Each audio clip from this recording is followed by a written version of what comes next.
Hello, this is Ray Main here again with today's Bible reading. Today we're going to be reading in the book of Genesis, chapter 4. And Adam knew Eve his wife, and she conceived, and bare Cain, and said, I have gotten a man from the Lord. And she again bare his brother Abel, and Abel was a keeper of sheep, but Cain was a tiller of the ground. And in process of time it came to pass that Cain brought of the fruit of the ground an offering unto the Lord. And Abel he also brought of the firstlings of his flock and of the fat thereof. And the Lord had respect unto Abel and to his offering. But unto Cain and to his offering he had not respect. And Cain was very wroth, and his countenance fell. And the Lord said unto Cain, Why art thou wroth, and why is thy countenance fallen? If thou doest well, shalt thou not be accepted? And if thou doest not well, sin lieth at the door. And unto thee shall be his desire, and thou shalt rule over him. And Cain talked with Abel his brother.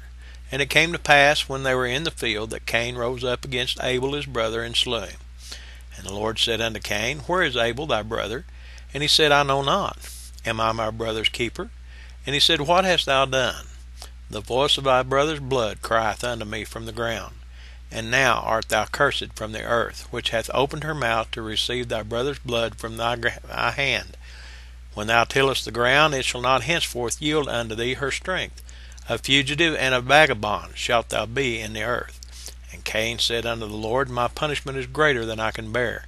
Behold, thou hast driven me out this day from the face of the earth, and from thy face shall I be hid. And I shall be a fugitive and a vagabond in the earth. And it shall come to pass that every one that findeth me shall slay me. And the Lord said unto him, Therefore whosoever slayeth Cain, vengeance shall be taken on him sevenfold. And the Lord set a mark upon Cain, lest any finding him should kill him. And Cain went out from the presence of the Lord, and dwelt in the land of Nod, on the east of Eden. And Cain knew his wife, and she conceived, and bare Enoch. And he builded a city, and called the name of the city after the name of his son Enoch. And unto Enoch was born Irad, and Irad begat Mehujael. Mehujael begat Methusael, and Methusael begat Lamech. And Lamech took unto him two wives. The name of the one was Ada, the name of the other Zillah. And Ada bare Jabal, who was the father of such as dwell in tents, and of such as have cattle. And his brother's name was Jubal. He was the father of all such as handle the harp and organ. And Zillah, she also bare Tubal-Cain, an instructor of every artificer in brass and iron. And the sister of Tubal-Cain was Naamah.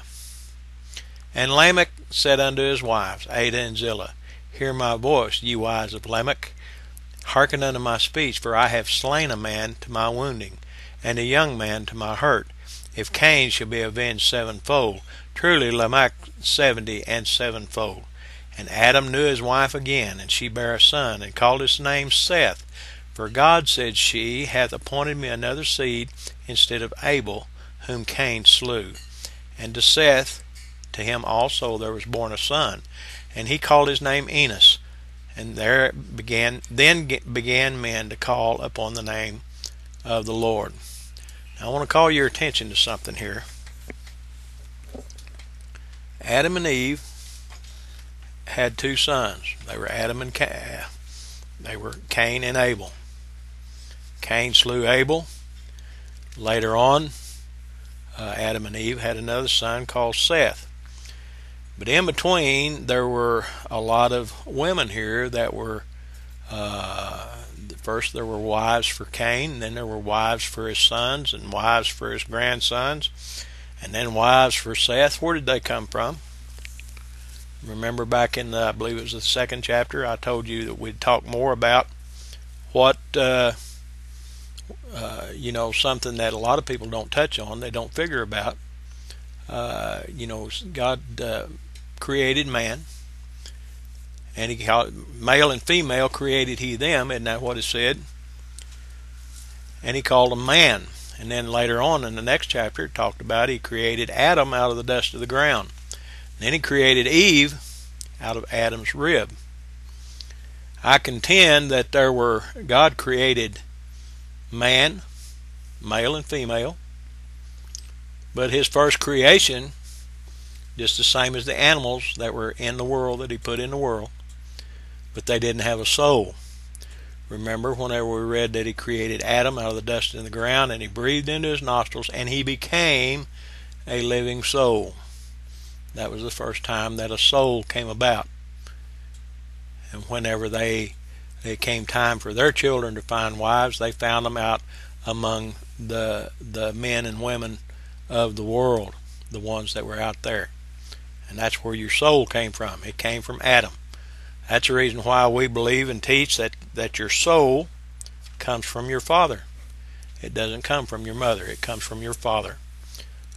Just a little something else to think about. Just study on it. Meditate on it. Ask the Lord about it.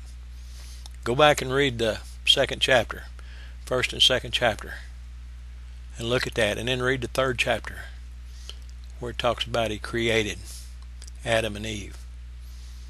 Read the second chapter, where it talks about he created man. First chapter.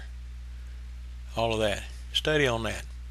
See if that doesn't make sense. If that's not the case, folks, if that's not the case, and I'm trying to leave myself open, but if that's not the case, then Adam and Eve, if they were the only ones, then Adam and Eve had all these children, brothers married sisters, and everyone on the world today are a product of incest. I don't think God set it up that way. Do you? I believe that was against the so-called Moses' law. Something to think about. Have a blessed day.